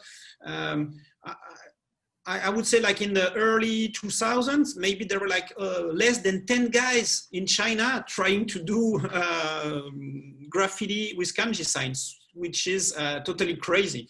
So I hope, even if it's white guys that are starting the phenomenon, I hope it will become bigger, because the Chinese lettering and calligraphy tradition is 4,000 years old. And calligraphy, I've been working on dishu, this ephemeral technique about writing with water on the ground. So I hope something will happen in the meeting, or I hope like Chinese will produce their own stuff, but I didn't see it yet. François, tenemos a alguien con la mano levantada que quiere preguntar algo también. Octavio Sánchez, si quieres decirnos de dónde nos acompañas. Hola, hola, ¿qué tal? ¿Sí me escuchan? Sí, fuerte y claro. ¿Qué tal? Yo soy de Ciudad de México. Yo soy diseñador de la comunicación gráfica, también soy tatuador y un tiempo también fui grafitero. Y estoy muy metido también en toda esta cuestión de lo que es el grafiti angelino, el grafiti de pandillas chicanas. Y pues más que algunas preguntas, pues quería también como aclarar que también tengo un punto de vista muy de acuerdo con Chastanet, porque yo tengo de hecho 2 libros de mi autoría, que son mis tesis de la universidad. Uno donde explico todos los orígenes de la letra chicana en general, desde la forma caligráfica, la forma de lettering y el graffiti y el tatuaje, dentro de los estilos que se ocupan en la comunidad chicana. En estos libros yo ocupo 4 estilos básicos, que es lo que es el black letter, todo lo que es la letra gótica, el estilo script, que es la letra manuscrita, el block letter, todas esas letras de bloque que también estábamos hablando hace rato, y lo que aquí conocemos como letras angelinas, que es el Cholo Writing. Tengo otra guía aparte, donde explico cómo es que se desarrollan estos estilos, cómo es que se utilizan, y pues tengo un muestrario como de alfabetos y cosas así que he hecho a modo de proyecto, y son unos libros que pues distribuyo yo por mi cuenta. Pero más que nada, Chastanet, quería preguntarle más o menos cómo es que ha visto este tipo de graffiti angelino que esté relacionado a las pandillas hispanas, sobre todo mexicanas, pero el graffiti que hace las pandillas, pero ya de origen afroamericano, como son los Crips o los Bloods, que tienen un graffiti muy similar al de las pandillas chicanas, pero ahora sí que la relación no es directamente con México, ya son pues pandillas, como digo, ya son de comunidades negras, donde pues, las formas de las letras son muy similares. O sea, ¿qué opina de ese tipo de pandillas? O no sé si haya investigado un poco sobre ese estilo de graffiti. Here, I think maybe you already know her work, but I would mention Susan Phillips, who wrote the excellent wall banging book, which is equally, you have one part about black gang graffiti in LA, and the other part is about Chicano and the Cholo script and everything. But we have to be clear. I mean, Mexican gangs are the ones that created these aesthetics, and usually every stuff, from what I saw personally in LA, most of the black gang graffiti is less interesting in an aesthetical. I mean, the dexterity, the calligraphic dexterity is clearly lower. You see that the Mexican community, they have the knowledge, and then this knowledge is there are a deeper background, and so black gang graffiti in LA is almost the same. They are also using this gangster E that became almost universal amongst different gangs in LA. So it's yeah, Mexican created this aesthetics, and the black gangs, they just as a response, as a local response, they do something in mirror. I would say of slightly less qualitative. So as a graphic designer, as someone interested in shapes, I've been focusing on the people who were mastering the history of shapes, and I was interested in rebuilding this link from South Europe, Spain, Sevilla, with all the sprinters in Spain, and then all this invasion of Mexico by the Spaniards. And it's very interesting that the Mexican guys are using the European black letter to represent themselves against the white WASP community in the US. So they are using the letters from people who invite them to represent as Mexican in front of the white and WASP community. So I was more interested by this historical link, and I was interested by presenting the shapes where the mastering of calligraphy and typography was higher. And black gangs, they do have very interesting block letters, really simplified. Sometimes the execution is the realization of the prints and stuff is quicker, but I'm not specialist, so please go to buy, if it's still available, Wall Banging by Susan Phillips. There are other books, but definitely I would say Susan Phillips is a good, very, very good entrance point in comparing the black and Mexican graffiti in LA. Muy bien, muchas gracias a Octavio y Balam también por su participación.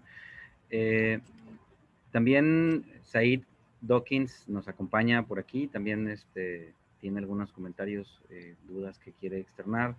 Si quieres, Said, habilitarte bien. También. Y solo quería comentar también que los autores, las personas que están detrás del Instagram de ganchos.mty, están por ahí conectadas. Si quieren también tomar la palabra más adelante, con toda confianza, marquen ahí, levantar la mano, y si quieren platicar con François. Said. Hola, François, muchísimas gracias por tu conferencia. Fue bastante enriquecedora. Y bueno, tengo 3 preguntas en realidad que están ligadas, las tres. Una tiene que ver un poco con el análisis que estás haciendo de las herramientas que se usan para trabajar o para escribir, ¿no? Para hacer graffiti. Digamos que creo yo que básicamente solo siendo especialista en el uso de las herramientas es que se puede hacer un análisis correcto de ellas, ¿no? Es decir, pues como calígrafos lo sabemos, ¿no? Y creo que esta no es la excepción. Me gustaría mucho que nos hablaras un poco de tu experiencia en el uso de estas herramientas, ¿no? De ese background que hay detrás de Chastanet. Y un poco también, y viene la segunda parte de la pregunta, justo lo que estabas hablando de la investigación, que creo que es muy, muy importante, hablar desde el arte, ¿no? Hablar desde la producción artística y no desde los estudios culturales o desde la sociología o desde no sé, las otras, digamos, áreas, ¿no? ¿Qué importancia tiene para ti, por ejemplo, la representación de estos personajes, ¿no? Es decir, generalmente se les ve casi como una mancha, ¿no? Esa cultura que está ahí, pero ¿dónde están esos individuos, ¿no? ¿Dónde están las personas que lo hacen? ¿Quiénes son ellas? ¿Cuál es digamos, como pues su identidad en estas investigaciones? Por lo regular, bueno, ese es un punto de vista personal, por lo regular, pues hay como este extractivismo, ¿no? En las investigaciones, y es de lo que se quejan muchos escritores de graffiti, ¿no? O de otros, ¿no? En donde hay como esta extracción de la información y pues se presenta luego a veces, pues ya sea como la voz autorizada de ellos o como este descubrimiento, ¿no? Muy colonial. ¿Qué importancia tiene para ti la representación de estas personas como tal, ¿no? Y justo hablando desde el tema del arte, ¿no? Creo que hablar desde adentro también es muy importante, ¿no? Creo que, pues como lo dijo Balam ahorita y Octavio, ¿no? Que pues también son, bueno, por lo menos Balam, escritor también de grafiti, ¿no? Y bueno, pues se relacionaba un poco con esta otra parte de ver desde adentro, ¿no? De ver desde la caligrafía. Bueno, no sé, tú como tipógrafo, como calígrafo, con respecto a las otras prácticas de investigación, ¿no? O sea, tal vez un poco más lejanas.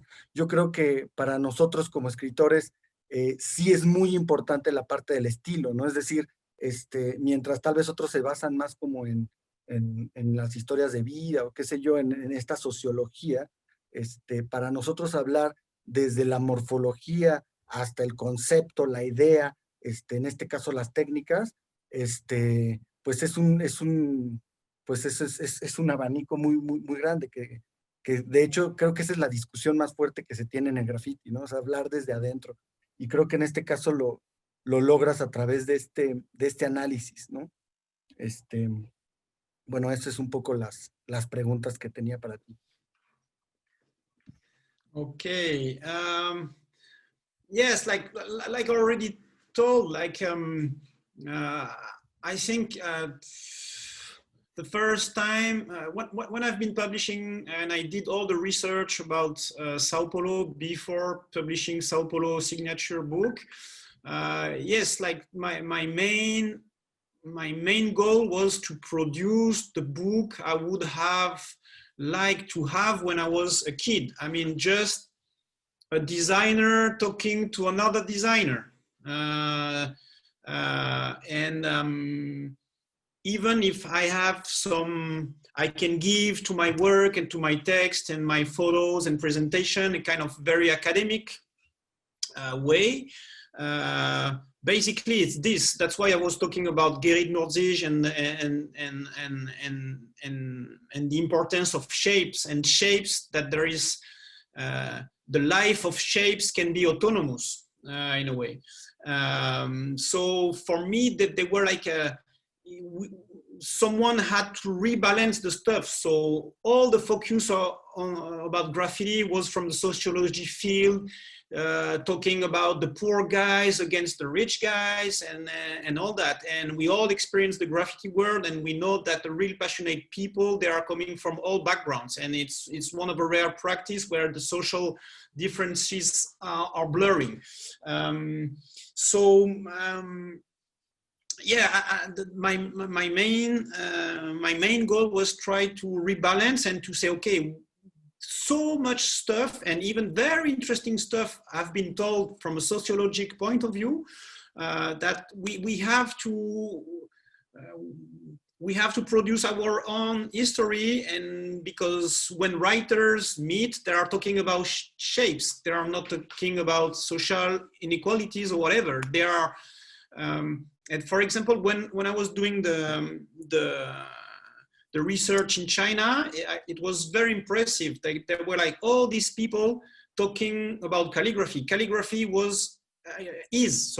in China, calligraphy is an alive culture. You can have an old grandfather or old grandmother, and they start to talk for hours about the quality of the curve of a sign.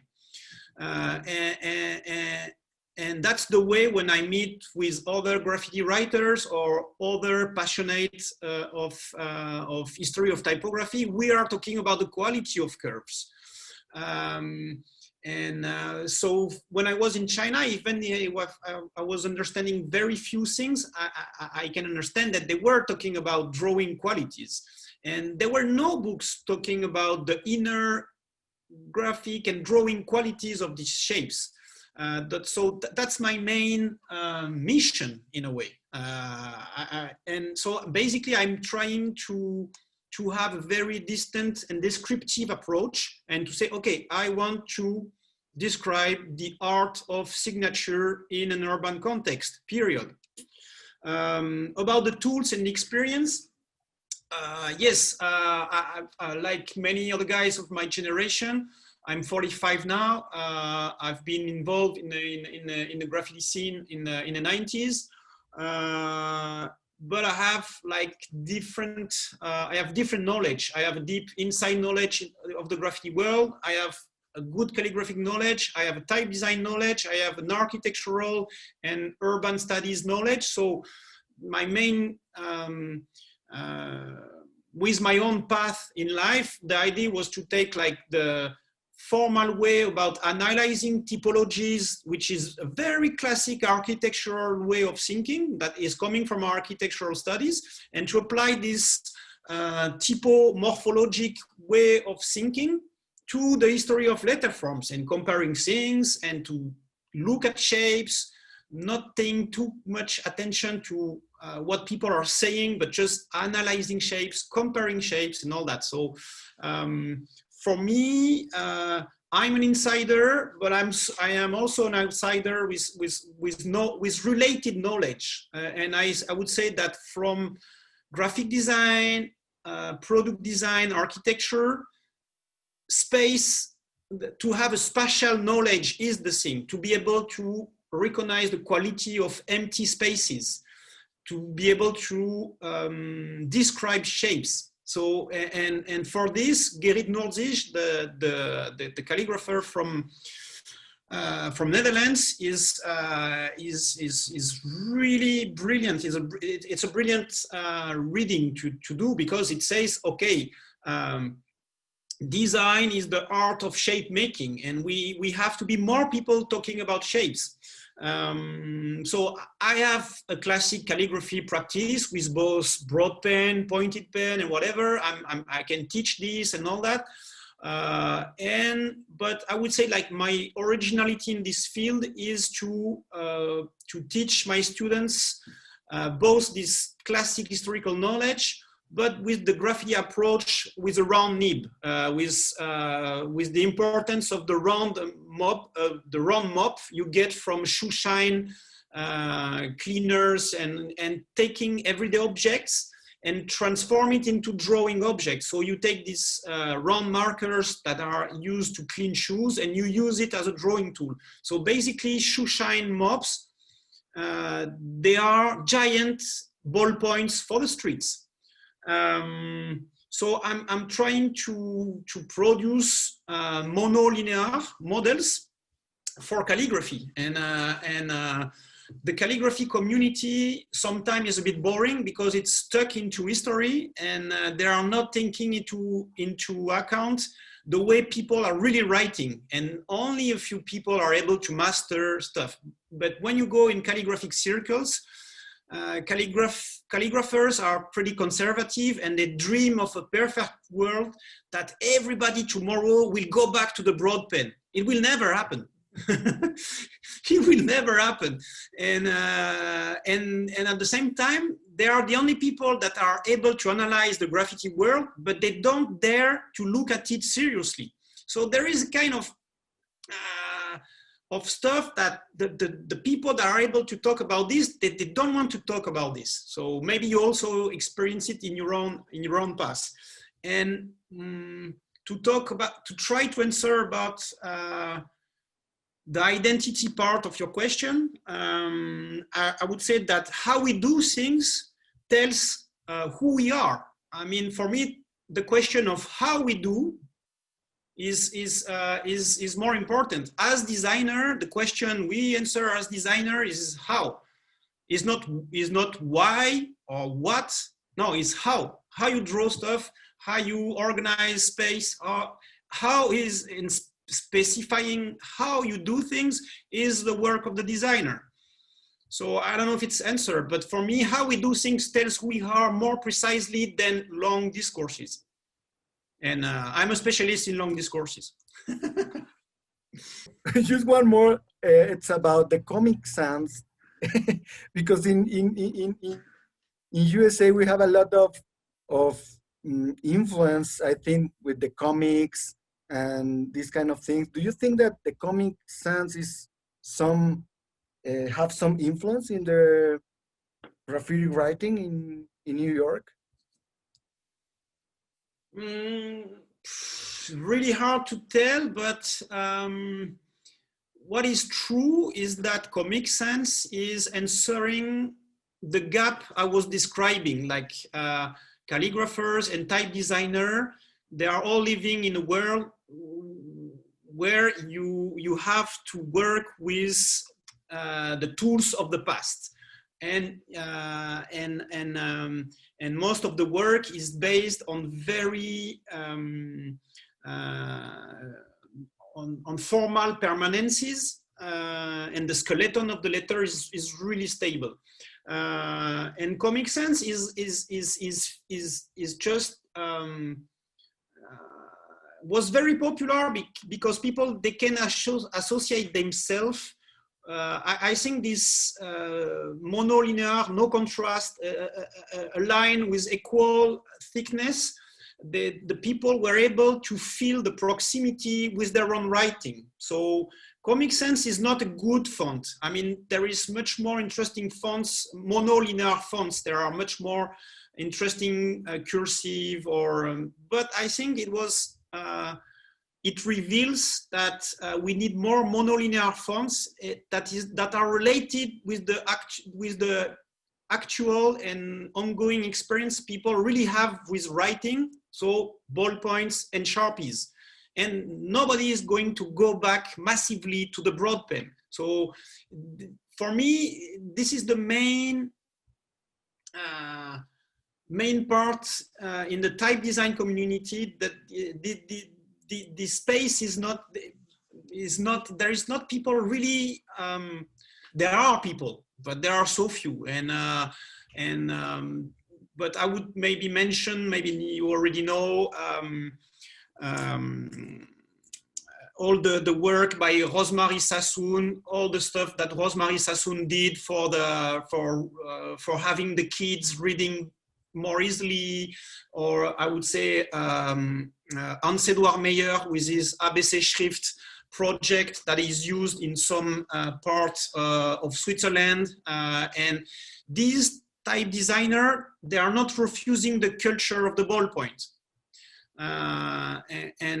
We need more people like this. So for me, Comic Sans is a answer to kind of unconscious question that people ask to typography.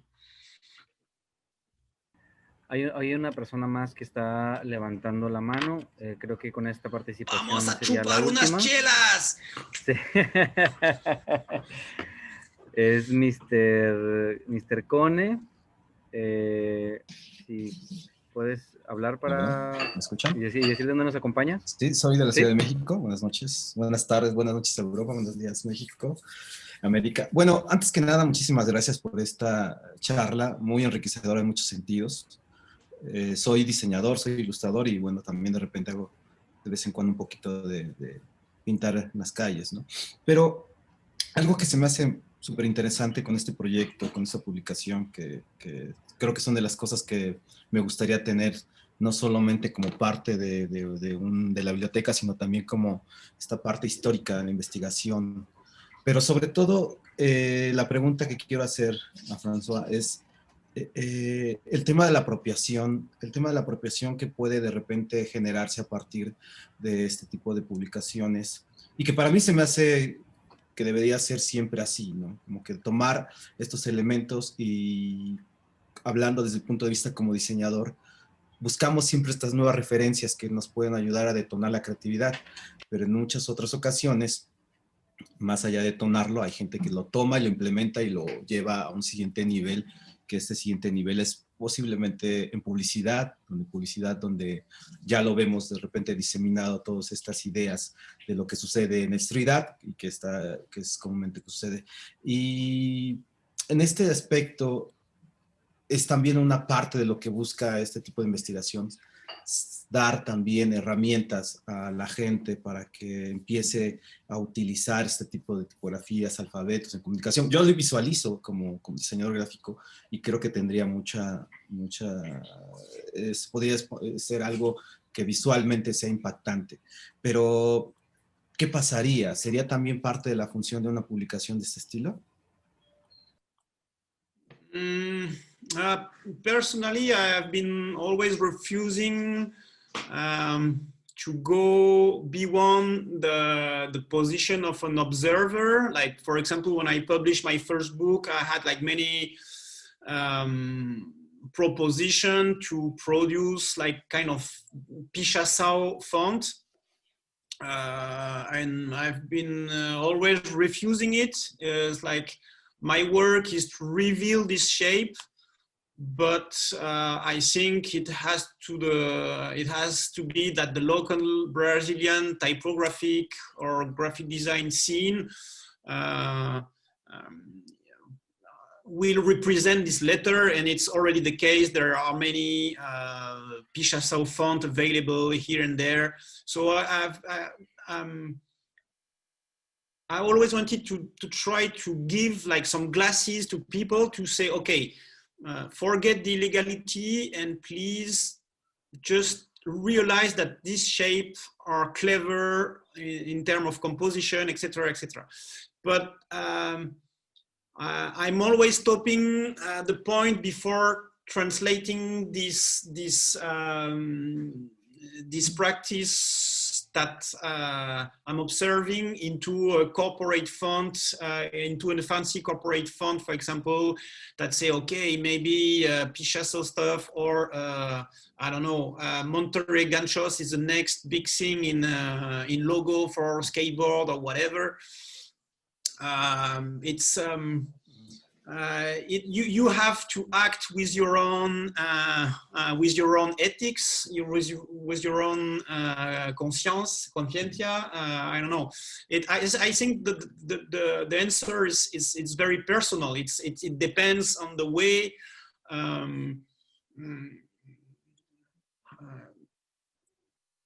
I'm not owning this form. This is not my history. My forms are more like what I've been showing about the tags from Paris. That's the main, my main formal influence are coming from Paris tags. So Paris tag is something that I'm part of, so I could be able to produce something out of it. But I refuse, I'm usually refusing. So talking about, if you were talking about this appropriation stuff, I think you have to know yourself and to know how far you are able to go or not to go. So I'm not sure it was exactly the question, but that's what I understood.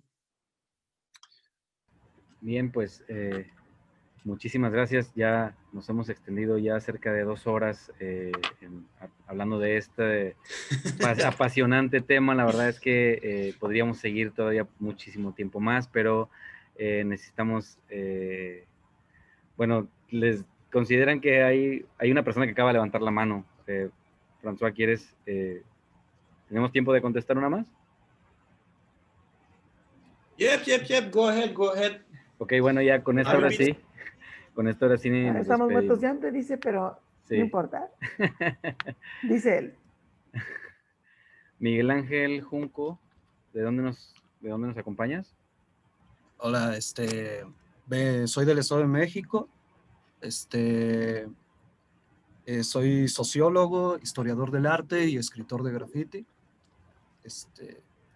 Y quisiera hacer una pregunta respecto a cómo François ve la tipografía que se desarrolla, por ejemplo, con el escritor de grafiti Salmos, el cual combina tanto lo que es la escritura y la imagen, la deformación de personajes, por ejemplo, un Mickey Mouse escribiendo su propio nombre. Acá comprendo que la pregunta es el cómo y no el por qué, el cómo resolver a través del el estilo o en sí misma la tipografía, la caligrafía, más allá del por qué se resuelve, que es como lo han comentado, perteneciente a las áreas de la sociología quizá, de la filosofía, de algunas otras disciplinas.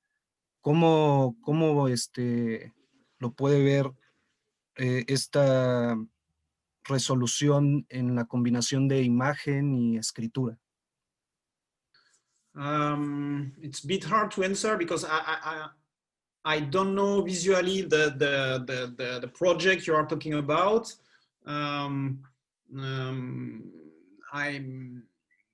With the relation like image and letter, like letter are I would say like letters are more things than images, and so from what I understood when you were describing the project, it's about doing a pictogram and then deforming this pictogram and all that. So I'm really a letters specialist, my own ability is not with figurative drawings. I have been always more interested by abstract shapes and in a way producing an alphabet both by hand with calligraphy or typography is kind of pure sculptural work on rhythm. It's related with music and stuff. So I don't know really how to answer you. Maybe like if we try to relate with the Mexican context, there is in El DF, in Mexico City, there is like you see this really good piece of design that is the wayfinding of the Mexico City subway. With this relation, you have the pictograms, that the pictogram is coming before the letters, and you have this wayfinding system that was designed, I think, in the early in the early 70s, it was related with the Juegos Olímpicos, with the Olympic Games in 68, I think, in Mexico. Or it was, yeah, 68. And then there was the relation with the project with the pictogram. So in Mexico, I know people, they sometimes they trust more the image than the text. So when you are in the Mexico subway, you, even as a stranger, you have this pictogram, and it's very nice, and it's related with a very old tradition in design. You have this isotype project from Otto Neurath and all that. So Lens Wyman with an American designer that worked with Mexican architects on both the Olympic Games and the subway of Mexico City. It was a brilliant work to use the local tradition of images and Maya glyph and all that. For me, what I mean, I'm interested in legibility also. Even if some of these graffiti have been showing that doesn't look legible at first sight, there is a real work on legibility, regularity, achieving regularity, especially in the Pichação in São Paulo or Los Angeles. So. So in a way, it's very close to some modern design approach, focusing on legibility and stuff, and consistency and permanency through time and all that. So it's with different tools. It's mainly handwritten, but I'm sorry. It's like it's really hard for me to answer because I'm not interested that much in deforming things and all that. I'm interested in how each culture is producing its own image of the text. So it's not that sexy, I know, but no, without knowing the project, it's really hard to answer you. Ok, muy bien. Pues les agradecemos muchísimo que nos hayan acompañado.